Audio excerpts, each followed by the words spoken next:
नमस्ते। आप सभी से अनुरोध है, कृपया हमारे चैनल को सब्सक्राइब करें, वीडियो को लाइक करें और हमारे धर्मापड़ा मर्चेंडाइज स्टोर पर अवश्य जाएं। आज है 13 तारीख, 15 तारीख तक उस पर विंटर सेल चल रही है 50% डिस्काउंट वाली, तो मौका बिल्कुल न चूकें। कांग्रेस अचानक हाइपर एक्टिव हो गई। हाइपर एक्टिव यूँ हो गई है कि एक डेलीगेशन आया चाइनीज़ कम्युनिस्ट पार्टी का और उसने बीजेपी से मुलाकात की। कोई पैक्ट नहीं साइन किया, कोई पैक्ट नहीं साइन किया।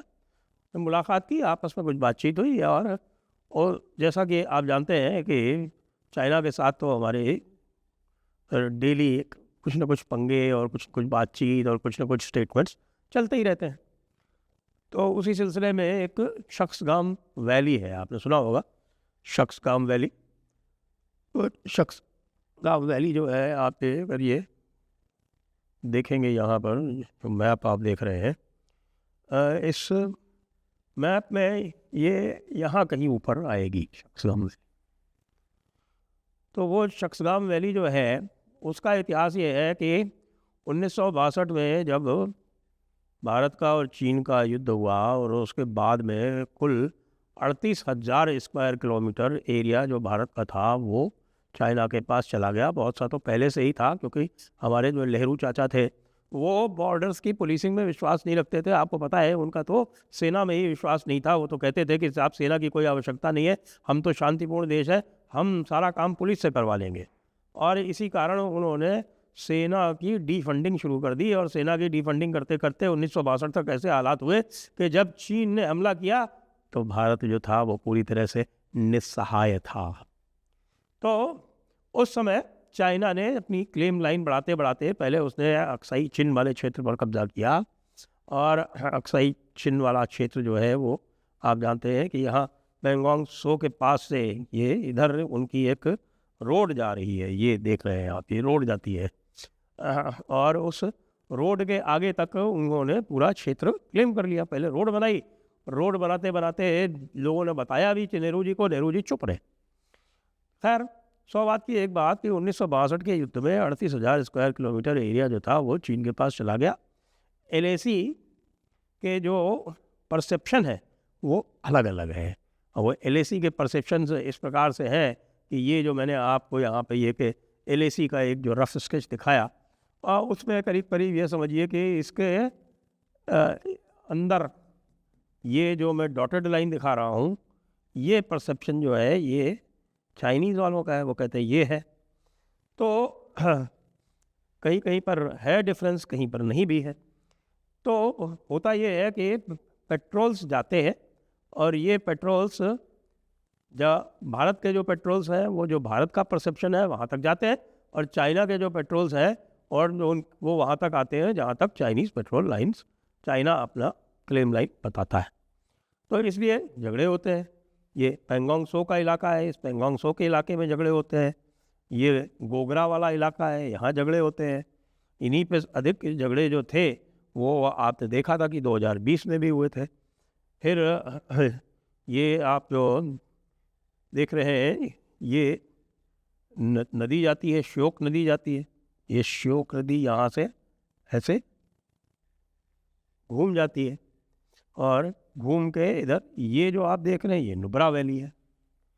तो ये 2012-13 में, जी हाँ, बल्कि स्पेसिफिकली 2013 में, मार्च 2013 में और उसके पहले 2012 में। 2012 में ये जो देमचोक इलाका है जहाँ पे मैंने अभी मार्क किया, ये देख रहे हैं, ये है देमचोक, ये लिखा हुआ है इसके ऊपर देमचोक। तो ये जो देमचोक है इसके नीचे हमारी बाउंड्री आती है।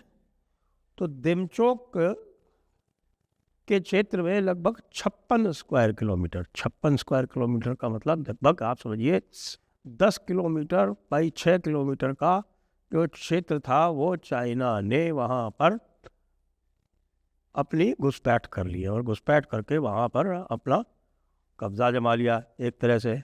तो उस समय अगर आपको याद हो, सलमान खुर्शीद साहब फॉरेन मिनिस्टर हुआ करते थे और उन्होंने इस चीज़ को पूरी तरह से डिनाई कर दिया। उन्होंने कहा ऐसा कुछ भी नहीं हुआ, ऐसा कुछ भी नहीं हुआ।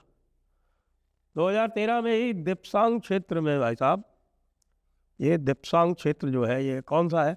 ये दिप्सांग प्लेन्स जो है, ये जो क्षेत्र है ये दिप्सांग प्लेन्स है यहाँ पर। तो ये दिप्सांग प्लेन क्षेत्र में लगभग 900 स्क्वायर किलोमीटर क्षेत्र जो है वो ऑक्यूपाई कर लिया। ऑक्यूपाई क्या कर लिया कि वो जो जॉइंट पेट्रोल्स थे उसका रास्ता रोक दिया, और वो जो हमारा जॉइंट पेट्रोल जाता था वो एक वाई जंक्शन क्षेत्र है, उस वाई जंक्शन क्षेत्र से जाता था, उस वाई जंक्शन को ब्लॉक कर दिया। अब मैं आपको दिखाता हूँ कि वो वाई जंक्शन क्या था। तो ये जब हम श्योक नदी जो मैंने आपको दिखाई, जहाँ पे मैंने आपको दिखाया था कि किस तरह से वो टर्न लेती है, फिर वो ऊपर जाती है जब श्योक नदी, तो श्योक नदी के फिर किनारे किनारे चलते हुए फिर हम मूव करते हैं राइट को। श्योक नदी का जो राइट बैंक है, जब श्योक नदी नीचे आ रही है तो उसके राइट बैंक पर रोड है, उसको बोलते हैं रोड टू SSN। आप यदि गूगल अर्थ में देखेंगे तो आपको दिखेगा रोड टू SSN। SSN का मतलब है सब सेक्टर नॉर्थ, और सब सेक्टर नॉर्थ के जो मुख्य पॉइंट्स हैं, एक तो ये आप देख रहे हैं, ये ITBP का बर्थ से कैंप है, ये यहाँ का मेन कैंप है। इसके ऊपर दौलत बेग ओल्डी, ये IAF का बेस है, और यहाँ पर भी कैंप है, ये यहाँ पर भी हमारी सेनाएं रहती हैं। तो ये जो आप देख रहे हैं जिसको वाई जंक्शन बताया जा रहा है, तो ये वाई जंक्शन जो है, यहाँ पर जो पेट्रोल पॉइंट्स हैं, ये पेट्रोल पॉइंट्स का नंबर दिए हुए हैं 10, 11, 12, 13। तो ये 10, 11, 12, 13 पॉइंट्स जो थे यहाँ पर ये आते हैं। ये राकी नाला नाम की एक जगह है, यहाँ से फिर ये ऊपर जाते हैं और इधर से जाते हैं, या फिर ऐसे जाके फिर घूम के पूरा आते हैं। ये क्षेत्र जो है ये बहुत बड़ा है, ये आप ये समझ लीजिए कि कोई 30 किलोमीटर बाई 30 किलोमीटर का क्षेत्र है, 900 स्क्वायर किलोमीटर से ज़्यादा का क्षेत्र है ये, और इस 900 स्क्वायर किलोमीटर क्षेत्र पे एक्सेस ब्लॉक थी। अब आपको मैं ख़ास बात बताता हूँ, सेनाओं ने ये रिवील नहीं किया, और जब हमारे कांग्रेसी ख़ास तौर से राहुल गांधी के नेतृत्व में जब इन्होंने ज़्यादा चू चू पू पू शुरू किया, तब सेनाओं ने ये बताया कि भाई साहब 1000 स्क्वायर किलोमीटर क्षेत्र हमने रिक्लेम कर लिया है, जो 2012-13 में आप लोगों ने यानी कांग्रेसियों ने चाइना को सीड कर दिया था, चाइना को कंसीड कर दिया था, चाइना को एक तरह से हैंडओवर कर दिया था, उसको रिक्लेम करने का कोई प्रयास नहीं किया था। तो न केवल 2020 में उनको गलवान से खदेड़ा गया, बल्कि उनके ऊपर इसका इम्पैक्ट इतना हुआ कि साहब ये जो पूरा का पूरा जो वाई जंक्शन का बॉटल नेक चल रहा था पिछले 13-14 साल से, वो वाई जंक्शन का बॉटल नेक भी भारतीय सेना ने क्लियर करवा लिया, बल्कि मैं कहूँगा भारतीय नेतृत्व ने क्लियर करवा लिया, और इसी से चाइना और भारत के बीच की जो टेंशन्स थे, जो तनाव थे, वो कम होना शुरू हुए। अब आपने देखा है कि ये सब तब हुआ जब भारत ने ये दिखाया कि भारत कितना सक्षम है। भारत ने पहले लद्दाख सेक्टर में यानी ईस्टर्न सेक्टर में इनको मात दी, कैलाश रेंज पर पूरे कब्जा कर लिया, अपनी स्पीड दिखाई, ये दिखाया कि हमारे जो जवान हैं वो कितने तगड़े हैं इस क्षेत्र में, और ये भी दिखाया कि कैसे उनके जो कॉन्स्क्रिप्ट हैं जो 2-2 साल के लिए आते हैं, वो कैसे हमारी सेनाओं के मुकाबले में कहीं नहीं ठहरते, दे आर नो मैच। और ये जब रियलाइज़ हुआ चाइना को, और चाइना को ये भी रियलाइज़ हुआ कि भाई इस क्षेत्र में जो मैकेनाइज्ड और आपके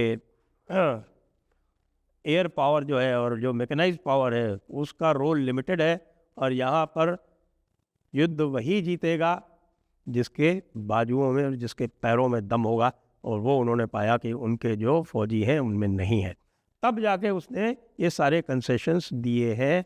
ना केवल ये दिया बल्कि ये तो हमें पता ही है डिसएंगेजमेंट हुआ पूरा का पूरा। आज तक कभी चाइना ने कभी डिसएंगेज किया क्या? नहीं किया। उसके बाद फिर उन्होंने ट्राई किया, उन्होंने कहा अच्छा देखते हैं जरा अरुणाचल में ट्राई करते हैं, उन्होंने यांगसे में ट्राई किया, वहाँ भी उनको मार खानी पड़े।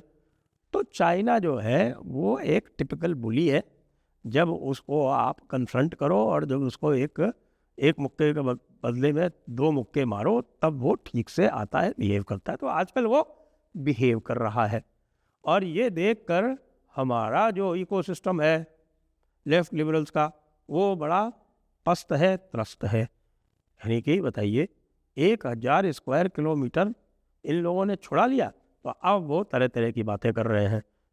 30 किलोमीटर आ गया, 40 किलोमीटर आ गया, 60 किलोमीटर आ गया। कोई नहीं बताता कि ये नेहरू जी के टाइम में, राजीव गांधी के टाइम में और सोनिया गांधी के टाइम में हुआ है, ये नहीं बताते।